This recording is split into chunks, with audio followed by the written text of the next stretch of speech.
할렐루야. 네, 오늘도 잘 오셨습니다. 하나님의 은혜와 축복이 가득한 시간이 될 줄로 믿습니다. 기대하는 마음으로 이 시간 함께 하시기를 소망하고, 기대하는 것만큼의 그 이상의 은혜가 여러분들의 마음과 삶에 스며들기를 주님의 이름으로 축원합니다. 우리 작업대에 계신 분들과 이렇게 인사할까요? 오늘도 잘 오셨습니다. 잘 오셨습니다. 네, 또 이렇게 인사하겠습니다. 오늘도 하나님이 함께 하십니다. 오늘도 하나님이 함께 하십니다. 네, 좋습니다. 오늘은 창세기 45장 1절에서 28절까지의 본문을 근거로 양면적인 하나님의 뜻이라는 제목으로 함께 은혜를 나누고자 합니다. 말씀 제목 한번 따라해 보시겠습니다. 양면적인 하나님의 뜻. 네, 우리가 지난주에는 창세기 44장 본문으로 함께 나눴습니다. 누가 가해자인가? 어떠한 사건을 두고 우리는 서로가 자신이 피해자라고 생각할 수 있는 그때에 자신의 삶을 좀 되돌아보면 나 역시도 가해자가 될 수 있다는 것을 깨닫게 된다라고 말씀을 드렸습니다. 요셉도 그러했고 야곱도 그러했고 형제들도 그렇고 모두 다 피해자처럼 드러나는 인생 같이 보였지만 사실 그들 모두도 누군가에게는 가해자의 삶을 살아가고 있었다라는 것이죠. 때문에 우리가 스스로가 가해자임을 인식하고 살아간다면 누군가에게 어떠한 말을 하고 행동하고 어떠한 것들을 행하는 그 모든 것들에 조금은 조심스러울 수 있다라는 것입니다. 그리고 누군가에게 아픔을 주는 자로 살아가는 것이 아니라 누군가의 아픔을 품을 수 있는 자로 살아갈 수 있다라고 이렇게 말씀을 드렸습니다. 고개를 끄덕끄덕 하시는 거 보니까 부분적으로 생각이 나시는 것 같아요. 참으로 다행입니다. 오늘 말씀은요, 드디어 요셉이요 자신의 형제들에게 자신 요셉임을 밝히는 장면입니다. 지난주에 유다의 말, 즉 자신이 베냐민을 대신하여서 잡혀 있겠다, 또 아버지를 걱정하는 모습을 통하여서 요셉은 형제들이 이전과는 다르게 많은 모습들이 변하였다라는 것을 알게 되어집니다. 무엇보다 형제들 사이에 어떤 우애가 있었다라는 것을 발견하게 됐고, 아버지의 마음과 아버지에 대한 사랑이 있다는 것을 알게 되니 요셉의 마음도 녹아내리기 시작을 했던 것 같습니다. 때문에 오늘 말씀 1절에서 이렇게 언급을 합니다. 함께 한번 읽어볼까요? 시작. 요셉이 시종하는 자들 앞에서 그 정을 억제하지 못하여 소리질러 모든 사람을 자기에게서 물러가라 하고 그 형제들에게 자기를 알리니 그때에 그와 함께한 다른 사람이 없었더라 라고 말씀을 합니다. 요셉은요, 자신의 시종들던 사람들을 다 물러가게 합니다. 이제 자신과 형제들만 남게 되었다라는 거죠. 요셉은요, 아마도 형제들과의 대화 속에서 이루어졌던 모든 것들을 통하여서 감추고 있었지만 그 안에 울컥울컥했던 것들이 있던 것 같아요. 아무래도 눈물이 터질 것 같으니 이제 그 시종들을 다 내버려 다 나가라고 이야기를 합니다. 그리고 2절 말씀을 보면요, 그가 울기를 시작을 해요. 근데 그 어떻게 울었냐면요, 정말 목 놓아 울었던 것 같아요. 아마도 요셉은 총리니까 자신의 시종들 앞에서 그렇게 목 놓아 우는 모습을 보여주기 싫었던 것 같아요. 미국은 모르겠어요. 근데 한국은 아버지들이 아들에게 하는 말씀이 꼭 있습니다. 남자는 우는 거 아니야. 그렇죠? 남자는 우는 거야. 남자는 뭐 평생에 3번 우는 거야. 뭐 부모님 돌아가셨을 때, 뭐 태어났을 때, 뭐 이렇게 이야기하죠. 울지 말아야 한다라고 이야기를 합니다. 근데 요셉도요, 자신의 어떤 시종들 앞에서 눈물을 보이고 싶지 않았던 것 같아요. 그래서 다 내보내고 그제서야 울기를 시작합니다. 지금 형제들을 마주하고 있는 요셉은 어떠한 모습일까요? 총리로서의 요셉인가요? 아니면 형제로서의 요셉인가요? 형제로서의 요셉을 보여주고 있는 것이죠. 그제서야 이제 요셉이 말을 하기를 시작합니다. 3절을 보면 이렇게 언급합니다. 요셉이 그 형들에게 이르되 나는 요셉이라 내 아버지께서 아직 살아 계시니까. 형들이 그 앞에서 놀라서 대답하지 못하더라 라고 말합니다. 요셉이 자신이 요셉이라고 말을 해요. 자신이 요셉이라고 이야기하는 것은 이상하지 않은데 형제들은 자신들이 직접 들었음에도 불구하고 믿을 수 없는 그 상황 때문에 벙쪄 있는 듯합니다. 아무런 대답도 할 수가 없습니다. 이런 상황 속에서 요셉은 형들에게요, 섬뜩한 말을 해요. 섬뜩한 말. 쥐가 이렇게 온몸에 털이 선다고 그러죠. 털이 바짝 설 만한 말을 합니다. 4절 말씀을 보시면 이렇게 언급합니다. 나는 당신의 아우 요셉이니 당신들이 애굽의 판자라. 형제들이 만약에 요셉의 말을 처음에 들었을 때에는 무슨 소리 하는 거야? 라고 했겠지만은 뭐라고 이야기하죠? 당신들이 팔았던 나다.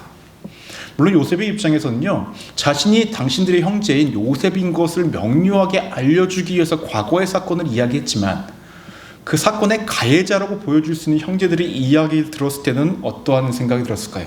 오만 가지 생각들이 다 들었겠죠.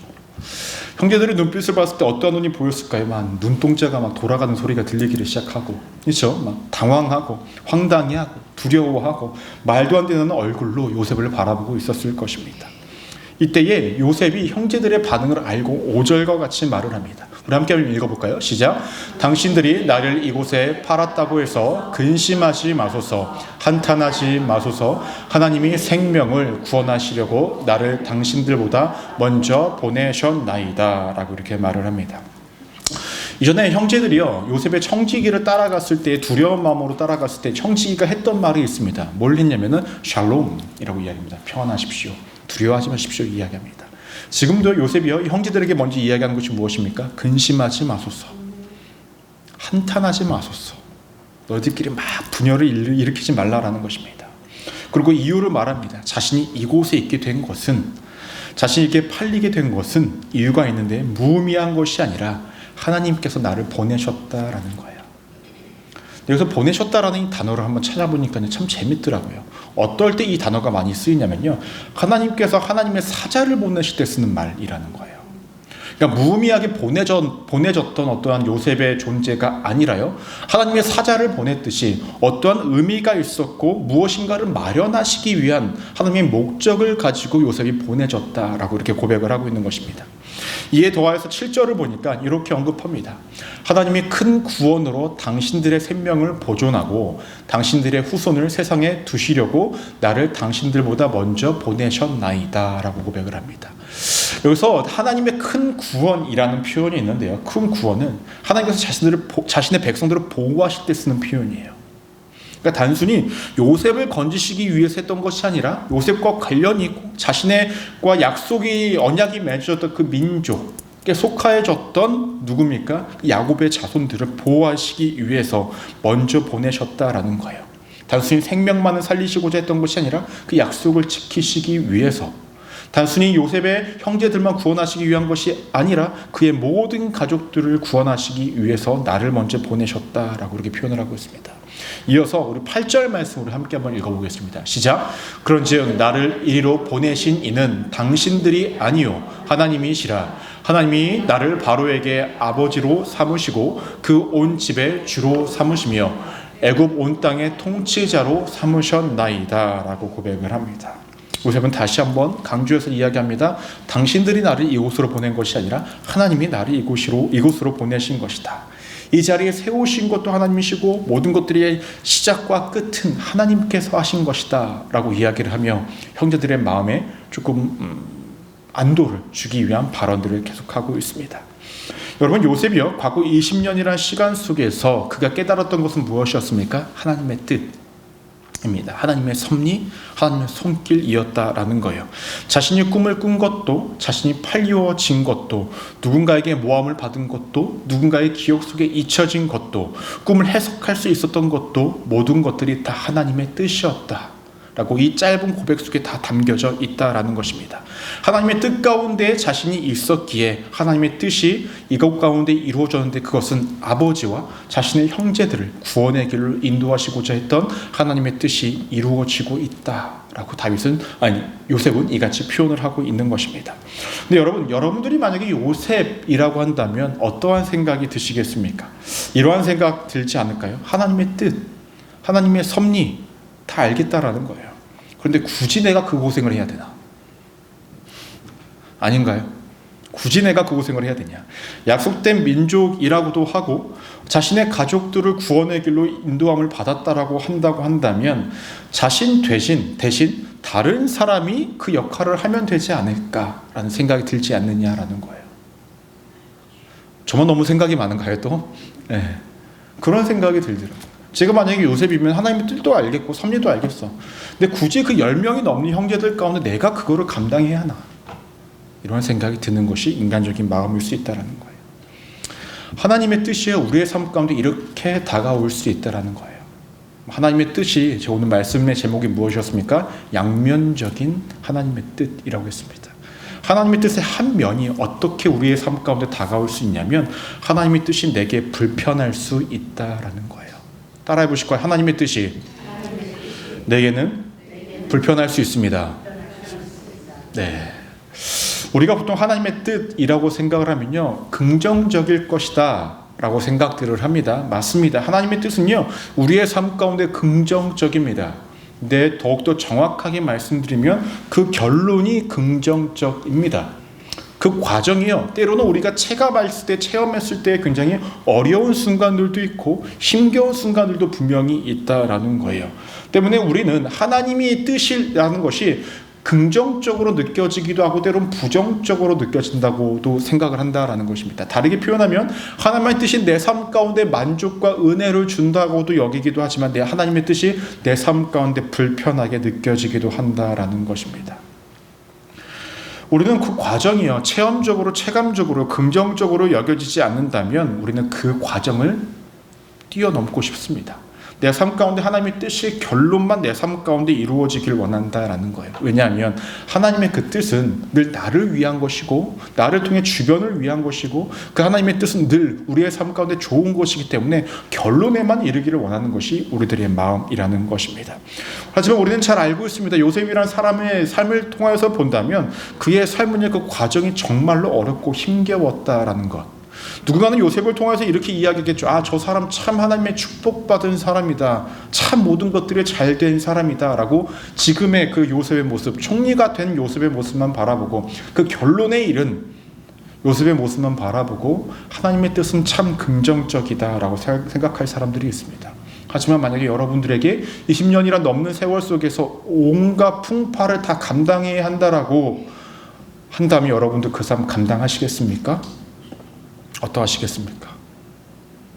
새벽 예배처럼 저도 빤히 쳐다보지 마시고 대답을 하시든 반응을 하시든 뭐 이렇게라도 하시든 해주시면 참 감사할 텐데, 너는 말이라 듣기는 들어주기는 하겠다라는 표정으로 바라보시지 마시길 바랍니다. 그렇지 않습니까? 누군가의 삶의 결론을 우리가 바라보면 멀리서 바라보니까 굉장히 좋은 것처럼 보이지만 그 사람이 걸어왔던 인생, 풍파, 고난과 아픔, 누구도 알아주지 못했고 누구도 경험하지 못했던 그 순간들을 너가 경험하고 그 결론을 맞이할래? 라고 질문을 한다면 많은 사람들이 그 과정을 다 포기한다라는 것이죠. 그가 얼마나 힘들었는지, 요셉이 얼마나 힘들었는지는 말씀을 통해서 명료하게 등장을 합니다. 얼마나 서럽고 힘들었는지, 그가 울었다라고 아까 2절에서 말씀을 했는데요, 요셉이 물론 처음 운 것은 아니에요. 이렇게 보면 요셉 벌써 3번째 운 거거든요. 참 눈물 많은 남자입니다. 그렇죠? 근데 따를 때 울었다라는 말씀은 한 번도 없어요. 서러움을 당했고 버림을 받았고 모함을 당했고 감옥에 들어갔을 때 막 울었다라는 본문이 성경에서 없습니다. 누구와 관련되었을 때만 울입니까? 가족들하고 관련될 때만 울고 있어요. 얼마큼 울었냐면은 바로의 궁중에 들리더라. 그러니까 궁중이요, 막 울릴 정도로 운 거예요. 나중에 바로도 이 사건을 알게 되어집니다. 얼마나 서럽게 울었으면 그랬을까요? 마음으로만 품고 있어서 그 누구에도 이 가족사를 이야기할 수 없었던 순간들, 힘겨움과 어려움이 있었지만 살기 위해서 버텨야 했던 순간들, 긴장하고 살아가고 있었던 그 인생의 순간 속에서 앞으로 계속 긴장은 하지만 전진해 나가야만 했던, 그렇지 않으면 자신이 언제 자신의 자리를 빼앗길지, 언제 죽임을 당할지 모르는 그 모든 순간 속에서 그렇게 치열하게 살아가야만 했던 요셉 때문에 형제들을 마주했을 때 자신이 누구인지를 속 시원하게 이야기할 수 있는 그 첫 번째 그 시간 속에서 그는 얼마나 마음에 한탄과 힘겨움과 어려움이 있었겠냐라는 거죠. 그러니까 목 놓아 운 것입니다. 더구나 자신의 삶을 되돌아보니 모든 것들이 하나님의 뜻인 것은 분명히 알겠는데 전적으로 자신만을 위한 하나님의 뜻이 아니라 자신이 일궈둔 모든 것들이 나를 괴롭게 했던 사람들과 함께 공유하고 나눠야 했던 그 순간들이 다가온다면 그의 마음 가운데 어느 정도의 억울함도 있지 않겠습니까?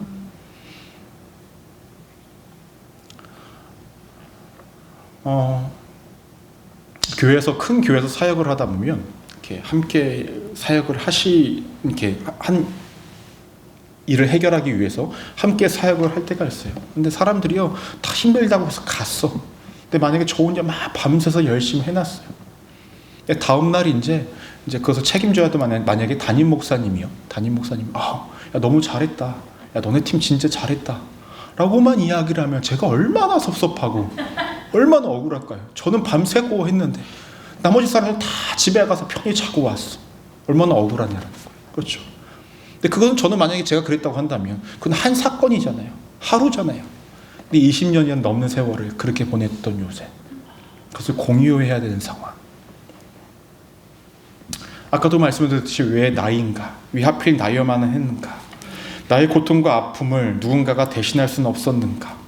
자신도 우리 형제들처럼 지난 20년을 아버지 곁에서 편히 살아갈 수 있었으면 좋을 텐데 왜 결론에만 이 형제들은 구원의 길에 발을 내디딜 수 있었을까? 나는 왜 그렇게 되지 않았을까? 이러한 생각을 하다 보면요, 참 마음이 불편합니다. 하나님의 뜻을 알고 있음에도 불구하고 참 불편해요.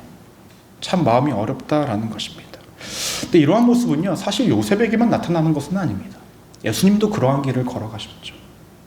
사람들의 외면 속에, 괄실 속에 그 길을 걸어가셔야만 했습니다. 무엇보다요, 요셉보다 제가 봤을 때 더 힘겹고 어려운 길을, 하나님의 뜻을 걸어갔던 사람이 있다고 한다면 예레미야 선지자입니다. 예레미야에게 하나님께서 소명을 주세요. 예레미야서 1장을 보시면 소명을 주시는데 예레미야가 거부를 해요. 크게는 두 가지 이유입니다. 첫 번째 이유는 무엇이냐면 자신의 그럴 능력이 되지 않는다라는 거예요. 두 번째 이유는 그 사명이 너무 힘든 일이라는 거예요.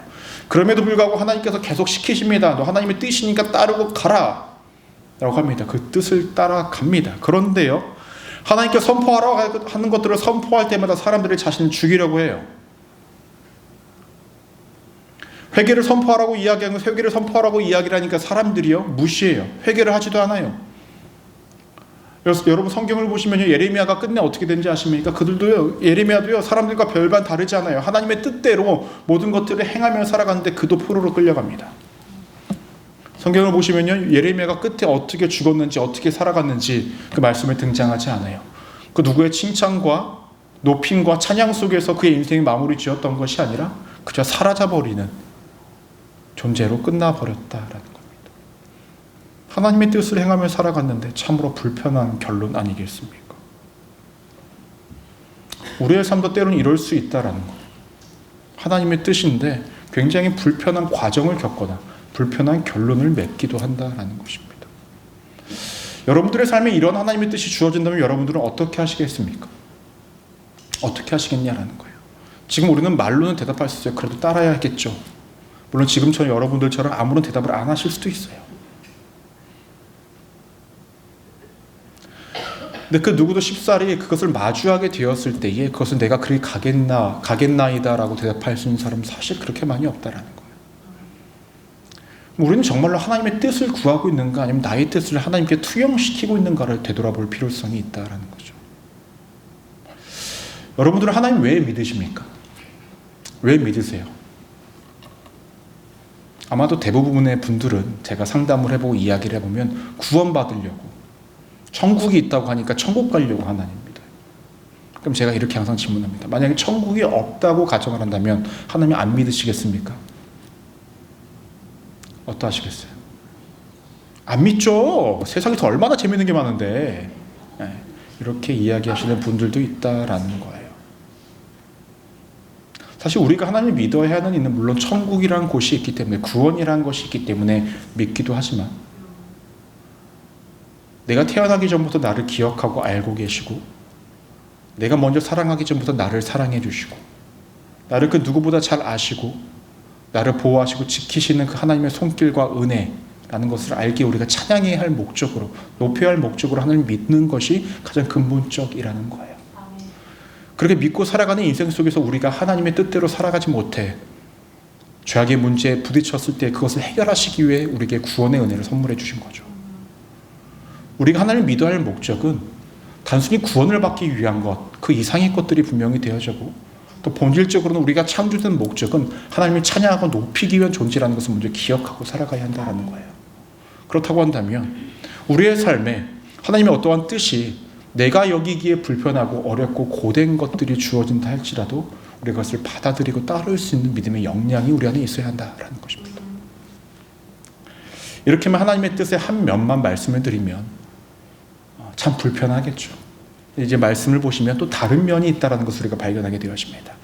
말씀을 이어서 보시면 요셉은 형들에게 말을 합니다. 아버지를 모시고 오라고 말입니다. 자신 드러냈죠. 이제 아버지를 모시고 오라고 해요. 왜냐하면 앞으로 흉년이 5년간 더 지속될 거니까 아버지 그대로 내버려 두면 안 되고 형제들도 가나안으로 돌아가서는 안 된다라는 거예요. 그리고 다 같이 가족들이 오면 고센이라는 내가 땅을 우리 가족들이 살 수 있게끔 만들어줄 테니 거기서 함께 살자라는 거예요. 자신의 역량이 되니 아버지를 봉양할 것이고 가족들이 편하게 먹고 살 수 있도록 모든 것들을 만들어주겠다라고 이렇게 고백을 합니다. 쉬운 고백과 쉬운 결정은 아니에요. 사람이 많은 것들을 가지고 있다고 해서 그것을 가족들에게 나누는 것이 쉬울까요? 그렇지 않아요. 예전에 제가 이제 총각이었을 때 저도 총각이었을 때가 있어요. 네, 총각이었을 때. 그럼 뭐라고 이야기할까? 결혼 전이라고 할까요? 결혼 전에 결혼한 선배들이 하는 말이 있습니다. 야, 결혼해봐라. 지금 할 수 있는 것들이 못하는 것들이 많아진다라고 이야기를 하더라고요. 많은 것들이 내포되어져 있더라고요. 개인적인 것도 그렇지만 가족들에게 무엇인가를 베푸는 것, 내 지인들에게 무엇인가를 베푸는 것들은 결혼을 하게 되면 그만큼 할 수 없다라는 거죠. 왜냐하면 아내와의 어떠한 상의가 필요하고 또 나눔이 필요하지 않겠습니까? 그러니까 그렇게 된다라는 거예요. 아무리 형제라고 해서 지인이라고 해서 자신의 것들을 마음대로 할 수 있는 상황은 분명히 아니라는 거죠. 요셉도 마찬가지입니다. 자신이 아무리 국무총리를 할지라도 하나의 지역을 자신의 마음대로 떼어준다라는 거 쉽지 않죠. 여러 가지 반발도 있을 수 있고 어려움도 있을 수 있잖아요. 그럼에도 불구하고 이렇게 하겠다라고 합니다. 더구나 하나님의 뜻을 알아 그들을 받아들이기로 했지만 인간이라고 한다면 100% 완전히 깨끗이 할 수 있었을까? 물론 요셉이라면 그렇게 할 수 있었을지 모르겠지만 저는 좀 힘들지 않았을까라는 생각이 들기는 해요. 참 어려운 결정이지만 그렇게 합니다. 그리고 요셉이 했던 행동이 있습니다. 자신의 동생인 베냐민을 끌어안고 울기를 시작합니다. 20년이 넘는 세월 동안 보지 못했던 베냐민, 어느 순간 성인이 되었고 다 커버려서 잘 성장해줬던 그 동생을 끌어안고 울기를 시작합니다. 요셉의 형제들이 왔다는 소식을요 바로 왕도 알게 되어져요. 그래서 16절과 같이 고백을 합니다. 우리 함께 읽어볼까요? 시작. 요셉의 형들이 왔다는 소문이 바로의 궁에 들리매 바로와 그의 신하들이 기뻐하고 라고 말씀합니다. 바로 왕은요 단순히 기뻐하는 것을 넘어서서요 자신이 베풀 수 있는 것들을 다 베풀어 주겠다라고 이야기합니다. 가나안 땅으로 가야 할 때 내가 수레를 주겠다라고 하고요. 먹을 것들을 주겠다라고 얘기하고요. 아버지 모시고 오라고 이야기를 합니다. 그리고 18절 말씀을 보시면 이렇게 합니다. 너희 아버지와 너희 가족을 이끌고 내게로 오라. 내가 너희에게 애굽의 좋은 땅을 주리니 너희가 나라의 기름진 것을 먹으리라. 바로 왕이요. 이 가족들에게 땅을 주겠다라고 이야기합니다. 왜 이렇게 할 수 있었을까? 여러분 잘 생각해 보세요. 지금 원래 좀 흉년의 기간입니다. 근데 흉년 같게 살지 않았던 이유가 무엇이죠? 요셉 때문이에요. 이미 그 전에 풍년일 때에 이 바로 왕은요 자신의 부를 많이 축적했을 거예요. 요셉은 자신의 인생의 큰 선물이고 잊지 못할 선물이지 않습니까? 때문에 그의 가족들이라고 하니 모든 것들을 풀어주고 나눠주기를 시작했다라는 것입니다. 즉 요셉과 관련된 주변 사람들이 요셉을 통해서 무엇을 받습니까? 영향을 받기를 시작합니다. 그래서 우리가 두 번째로 기억하셔야 될 것은 무엇이냐면 하나님의 뜻은 나 자신을 넘어 흘러간다 라는 것입니다. 요셉의 가족들이 왔다는 소리를 들었던 바로와 신하들, 그들이 보인 반응은 기뻐함이었습니다. 무엇을 기뻐했을까요? 먼저는요 요셉이 그동안 가족 이야기를 안 했을 거 아니에요. 그렇죠? 그럼 사람들이 봤을 땐 요셉은 정말로 홀로 된 사람인가, 어떻게 된 사람인가 알지 못한 가운데 그의 쓸쓸함과 우울함과 어려움을 곁에서 봤을 때 안쓰럽게 생각을 했을 거예요. 하지만 그의 가족들이 왔다고 하니 그가 혼자 된 사람이 아니었구나, 그것을 알아 함께 기뻐해주고 있었다라는 거죠. 또 하나는 무엇이었냐면은 여러분 요셉의 출신입니다. 그가 어디에 있었죠? 감옥에 있었어요. 그렇죠? 감옥에 왜 들어갔죠? 종으로서 있다가 노예로서 있다가 감옥에 간 거 아닙니까? 그러면 아무리 왕이 요셉을 총리로 세웠긴 했지만 왕의 입장에서도 좀 찝찝한 게 있지 않습니까? 노예를 총리로 세웠으니. 더 나아가서 요셉을 따랐던 그 밑에 있던 시종들던 사람들도 종이에요. 그들의 마음 가운데 뭐가 있었을까요? 저 요셉도 종이었는데 라는 생각이 있지 않았을까요? 그런 관계들이 애매한 것들이 있었는데 알고 보니 요셉은 종이 아니었고 가족들이 있었고 원래 살아갔던 공간이 따로 있었다라는 것이 이제 증명이 되어진 것입니다. 때문에 그들의 관계의 애매함도 다 없어지게 되었는, 그런 기쁨도 그들 안에 있었을 수 있다라는 것입니다.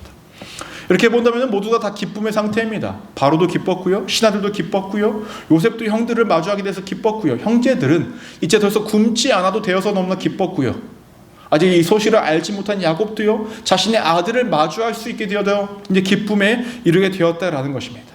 힘든 시절은 있었지만 요셉, 그 사람을 통하여서요, 하나님의 뜻이 이루어지니 요셉의 주변의 모든 사람들이 기쁨을 누릴 수 있었다, 영향을 받았다라는 것입니다. 얼마나 감사한 일인가라는 거죠. 그런데 여러분, 만약에요, 요셉이요, 하나님의 뜻을 알고 있음에도 불구하고 자신의 감정이 주체가 되어지지 않아서요, 하나님의 뜻대로 형제들을 품었던 것이 아니라 형제들을 정탐꾼으로 여겼다면 어떻게 되었을까요? 어떻게 되었을까요? 형제들은요, 정탐꾼으로서 잡혀서 감옥에 갈 수밖에 없습니다. 그렇죠? 그럼 바로와 신하들은 어떻게 되었을까요? 자신들이 타국에서 온 사람들에게 곡식을 팔고 있는데 그들이 정탐꾼이에요. 그러면 더 이상 누군가에게 곡식을 파는 것이 어떻게 되죠? 제한이 될 수밖에 없어요. 마음에 어려움이 있을 수밖에 없고, 그 주변의 사람들도요, 더 이상 곡식을 살 수 없게 되는 상황에 이르니 모든 것들이 악조건으로 퍼져갈 수밖에 없었다라는 것입니다. 요셉의 행동 하나가 하나님의 뜻을 하나님의 뜻으로 받아들이지 않고 자신이 임의적으로 판단하고 행동했을 때 이루어지는 결과가 누구에게요? 주변으로 다 흘러갈 수밖에 없었다라는 것입니다. 때문에 우리 안에 중요한 것은 하나님의 뜻과 섭리가 무엇인지를 알게 된다면 그 뜻을 그 뜻대로 이루어 나가는 나 자신이 되어줘야 한다는 거예요. 왜냐하면 그것이 나에게만 적용된 것이 아니라 내 주변에까지 영향을 미치기 때문에 그러하다라는 것입니다. 하나님의 뜻을 향해 나아가는 과정 속에서 우리는 감정적일 수가 있습니다. 우리는 굉장히 감정적인 동물이기 때문에 하나님의 뜻이 무엇인지 알지만 그 뜻 가운데에 아까 말씀을 드렸듯이 그 결과, 좋은 결과들이 내가 평소에 싫어했던 사람들에게도 좋은 결과가 마주하게 된다면 한 번쯤 우리가 멈칫거릴 수가 있다는 거죠. 그것이 사람이지 않습니까? 하지만 그것을 일구지 않으면 자신뿐만 아니라 모두가 다 하나님의 뜻 가운데 있지 못하게 되는 결론을 맞이할 수밖에 없습니다. 만약에 형들을 감옥에 넣었다고 한다면, 정탐꾼으로 여겼다고 한다면 요셉은 과연 편하게 살았을까? 그렇지는 않았을 거예요. 요셉이 아니어도요, 야곱의 가족들을 구원의 길로 인도하시는 방법은 하나님 또 마련하셨을 것입니다. 요셉을 통하여서 가족들을 구원의 길로 인도했다라는 것은 요셉도 구원의 길에 오르게 하시기 위한 하나님의 손길이었다라는 거죠. 우리가 이것을 기억해야 된다는 것입니다. 요셉의 말대로요, 또한 그 바로의 명령대로요, 이제 이 형제들은요, 다시 가나안 땅, 아버지가 있는 곳으로 갑니다. 얻은 양식을 가지고 이 아버지에게로 가요. 참 재밌는 장면이 등장을 합니다. 22절 우리 함께 한번 읽어볼까요? 시작. 또 그들에게 다 각기 옷 한 벌씩을 주되 베냐민에게는 옷 300과 옷 5벌을 주고 라고 말씀합니다. 베냐민에게는 어떻게 줍니까? 여벌이 옷을 더 주고요, 돈도 더 줘요. 형제들은 뭐만 줘요? 옷만 줘요. 차별이 있어요. 전 이 장면이 재밌다라는 것이 아니라 무엇이 재밌냐면은 옷을 줬다라는 것이 재밌다라는 거죠. 여러분, 형제들이요, 요셉을 시기하고 질투했던 많은 이유들이 있겠지만 그 결정적인 사건이 무엇이었습니까? 채색옷. 때문에 요셉을 팔 때 어떻게 합니까? 그 채색옷을 벗겨요. 그렇죠? 근데 지금은 이제 형제들에게 무엇을 줍니까? 옷을 줘요. 요셉이 이러한 행동을 했다는 것은 무엇을 의미하냐면 더 이상 과거를 내가 묻지 않겠다라는 거예요. 너는 나의 옷을 벗겼지만 난 당신들에게 옷을 입힘으로 통하여 과거를 과거로 보낸다. 그래서 난 묻지 않겠다라는 거죠. 하지만 형제들은 어떻게 생각했을까요? 괜찮다고 했는데 과거를 다 기억하고 있네. 저거 마음에 품고 있네. 이런 생각이 들지 않았을까요? 재밌지 않습니까? 또 재미있는 포인트가 24절에서도 언급되어져요. 24절 한번 읽어볼까요? 시작. 이에 형들을 돌려보내며 그들에게 이르되 당신들은 길에서 다투지 말라 하였더라. 다투지 말래요. 두 가지 이유가 있을 것 같아요. 첫 번째는 무엇이냐? 요셉은 우리가 왜 그때 팔았는지 막 서로 다툴 수 있다라는 거죠. 그렇죠? 너 때문이다, 너 때문이다. 그때 내가 하지 말자고 하지 않았냐? 왜 했냐? 온갖 막 다툼이 일어날 수도 있죠. 또 하나는 무엇이죠? 왜 베냐민만 또 이렇게 많이 주는 거야? 그렇죠? 은혜다가 옷도 여벌도 주고. 뭐라고 이야기합니까? 그 모든 것들을 알고 있는 요셉이요, 이제는 형제들에게 명령을 합니다. 전에는 형들의 명령을 받았던 자가 명령을 해요.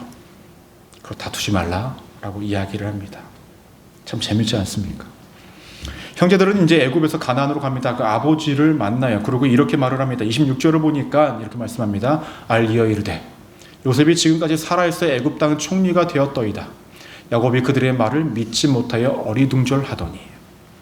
야곱의 입장에서도 믿을 수가 없죠. 지금까지 죽은 줄로만 알았던 요셉이 살아있다고 하고 더 나아가서 뭐라고 이야기합니까? 애굽 땅의 총리가 되었다. 말도 안 되는 소리 하고 있다는 거죠.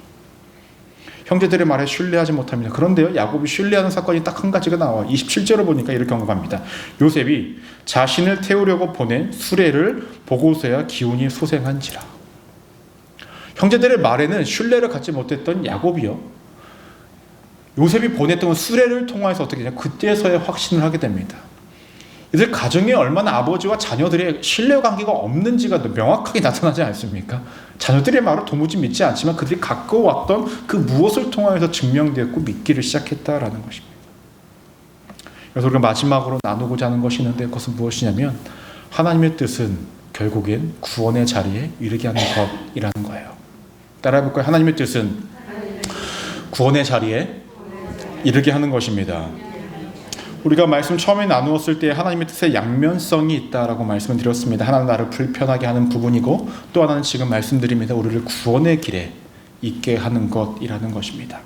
여기서 말씀드리는 구원이라는 것은 영적인 부분도 있겠지만 하나님의 손길과 하나님의 일하심을 경험하게 하는 것들을 말하곤 합니다. 요셉은 분명히 괴로웠지만 그분의 뜻을 알게 되었고, 자신의 삶을 통하여서 구원의 길로 형제들과 가족들을 인도하는 것을 알았고, 때문에 구원의 길로 인도하고자 애쓰고 있습니다. 무엇보다 무너진 가족과의 관계도 회복하였고 아버지와의 재회도 이루게 되어집니다. 이 모든 것들은 하나님의 뜻 가운데서 우리가 느끼는 긍정적인 체감이라고 말을 할 수가 있습니다. 과정이 어떠했든 괴로웠든 기뻤든 관계없이 그 끝은요, 늘 하나님께서 우리의 삶 가운데 가장 좋은 것, 우리의 삶을 구원의 길로 인도하시고자 하는 것이 하나님의 뜻이라는 것이죠. 누가 이러한 질문을 할 수가 있습니다. 설교 초반에 말씀을 드렸듯이 그래도 요셉은 남들보다 손해본 인생이 아닙니까? 힘들었고 괴롭고 어려웠던 시기를 보냈기에 말입니다. 인간적으로 충분히 그렇게 생각할 수가 있습니다. 하지만 요셉은요, 다른 사람들이 경험하지 못하였던 하나님의 손길을 경험했습니다. 어디에든 하나님의 함께 하심을 누구나가 다 알 수 있는 상황 가운데 놓여졌고요, 그 누구도 할 수 없었던 아무 곳에 가든 하나님께서 가장 높은 자리에 있게 하셨고, 세상 그 누구도 오르지 못했던 애굽의 총리의 자리에 오르기까지 합니다. 전에 제가 드렸던 말씀을 기억하시나요? 요셉이 형제들과 처음에 식사를 했을 때요, 어떻게 자리가 나눠지죠? 요셉의 자리가 따로 있고요, 형제들의 자리가 따로 있고요, 그 신하들의 자리가 따로 만들어집니다. 이유는 애굽 사람들은 식사 속에서 먹는 것들이 다른 민족들과 다르기도 했지만 자신들에게 우월감이 있기 때문에 다른 민족들과 겸상하지 않았어요. 그러한 민족이 애굽 사람들입니다. 그런 가운데서 감옥에 있던 요셉이 애굽의 총리가 되었다는 것은 정말로 말도 안 되는 일이라는 거죠. 그 손길을 누가 경험해요? 요셉만이 경험할 수 있었다라는 겁니다. 그 과정이 우리가 때로는 힘겹고 어렵다라고 이야기가 할 수 있죠. 그 과정 속에서 일하시는 하나님을 경험할 사람은 그 사람밖에 없다라는 거예요. 제 주변에 동역자들, 그러니까 사역자들이 저에게 하는 말이 있습니다. 김민호 목사는 참 일복이 많아 라고 이야기해요. 일복이 많다. 한국에서 사역을 할 때도요, 남들이 하나 할 때 2개, 3개를 많이들 했었어요. 저는 이제 여기에 미국에 오기 전에 이제 분당에서 사역을 할 때에 맨 처음에 청년부를 담당했는데요. 청년부를 전엔 저가 이제 거기 이제 사역을 하기 전에 2분이 하셨는데 혼자 하게 되었어요. 혼자 시작합니다. 목사님께서 새신자도 좀 담당을 하라는 거예요. 새신자 교육도 이제 같이 했죠. 뭐 할 수 있죠. 일부 예배 찬양 인도를 하라는, 일부 예배 찬양 인도 할 수 있죠. 여기까지는 오케이. 근데 그때 코로나로 인하여서 교육자들이 이제 그만두시는 분이 있어서 교구 2개를 또 같이 하라는 거예요. 이 교구 2개를 또 같이 하기를 합니다. 그 교구 2개는요, 각자가 맡고 있었던 거예요. 그럼 제가 지금 몇 명의 역할을 하고 있어요? 4명의 역할을 하고 있어요. 거기에 또 하나를 하라고 합니다. 교회학교 교감을 하래요. 5명이 했던 것을 혼자 하기를 시작을 합니다. 하루 종일 회의하고요, 일하고 해도요, 새벽에 출근해서 9시까지 일을 하는데도 일이 끝나지가 않아요. 매일 그렇게 하고 맨날 눈 터지고 막 살아갑니다. 그 전에도 보면은 일이 항상 남들보다 많아요. 사람들이 봤을 때는 저를 어떻게 여길까요? 아이고, 재수도 없지. 그렇죠? 고통과 힘겹겠다. 지금까지 제 사역의 여정을 제가 스스로 돌아봤을 때요, 하나님께서는 참 저를 이곳저곳에 많이 사용하셨거든요. 그러니까 교회학교 사역을 했을 때도 초등학교 1학년부터 6학년까지 다 해봤고요. 중고등학교 사역도 해봤고, 청년 사역도 해봤고, 행정일도 해봤고, 개척교회에서 사역도 해봤고, 그보다 조금 큰 교회에서 사역도 해봤고, 대형 교회, 또 메가처치에서도 해봤고, 다 경험하게 하셨어요.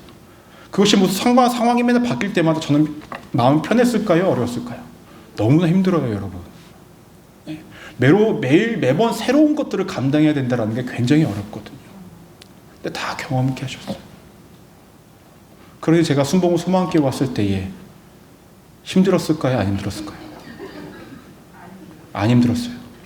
솔직히 말씀드리면, 여러분들이 생각한 것보다는 그렇게 안 힘들었어요. 처음 담임 목사를 감당하면서 겪게 되는 그 부담감은 따를 때부터 컸을지 모르겠지만, 일을 하는 것에 대해서는 힘듦과 어려움들은 사실 그전 같지가 않습니다. 하나님께서 저를 쓰시고자 했던 이유가 다 있고, 세상 말로 여기저기 굴리셨던 이유가 다 있다라는 거죠. 하나님의 뜻이 그 가운데 그 과정 속에서 저를 힘겹게 했을 때에는 참 원망 많이 했어요. 참 목사지만, 전도사였지만 왜 내게만 이렇게 힘들고 어렵냐고. 저 사람들 보면은 제 시간에 퇴근 잘하고 빨리빨리들 가고 쉽게 사역하는 것 같은데 왜 나는 늘 일이 많고 그렇게 되었을까. 되돌아보면 그거 아니었으면 제가 다른 사람들보다 더 빨리 이 자리에 있지 못했겠죠. 하나님의 인도하심도 내가 깨닫지 못했겠죠. 하나님의 뜻은요, 양면적입니다. 우리를 굉장히 불편하게 여겨지게 만드는 그 뜻도 있고요. 그 이면에는 우리를 정말로 구원의 길로, 우리가 느끼기에도 체감적으로 좋게 느껴지는 하나님의 뜻이 있다는 거예요. 하지만 최종적인 하나님의 뜻은요, 과정이 좋든 나쁘든 관계없이요, 우리를 구원의 길로 인도하시고자 하는 하나님의 뜻이 우리 안에 담겨져 있다는 것입니다. 현재 누군가는요, 요셉이 그 20년이란 세월 속에서 경험했던 힘겹고 어려웠던 그 과정을 견뎌내셔야만 하는 상황에 놓이신 분들도 있고요. 누군가는요, 그 형제들처럼 아버지 곁에서 그냥 편하게 아무 일 없이 무탈하게 살아가시는 분들이 있으실 수도 있어요. 하지만 중요한 건 그 끝에 우리가 알고 깨달아야 할 것은 하나님의 뜻이라는 것입니다. 즉 우리를 육체적으로든 영적으로든 그 어떠한 곳으로도 우리를 구원의 길로 인도하시고자 하는 하나님의 손길이 있다는 거예요. 힘겹고 어렵다고 억울해하지 마십시오. 그 가운데 그 누구도 경험하지 못하는 하나님의 손길이 있다는 거예요. 그 누구도 경험하지 못하는, 알지 못하는 하나님의 도우심이 있고 만지심이 있다는 거예요. 저는 그게 더 값진 인생이라고 생각을 합니다. 왜냐하면 요셉은요, 앞으로 동일한 어려움이 왔을 때요, 형제들은 다 무너질지언정 요셉만큼은 무너지지 않을 것이기 때문에 그러합니다. 그러니 여러분, 하나님의 이 약간 그 양면적이고 이중적으로 느껴지는 이 하나님의 뜻 가운데 우리가 체감하는 그 양면적인 뜻이 있다 할지라도 하나님의 뜻은 하나입니다. 그것은 구원의 길로 인도하시고자 했던 그 뜻 말입니다. 그러니 그것에 대한 희망과 소망을 품고 오늘도 앞으로도 살아가시는 우리 믿음의 성도님들 되시기를 주님의 이름으로 간절히 축원합니다. 기도하시겠습니다.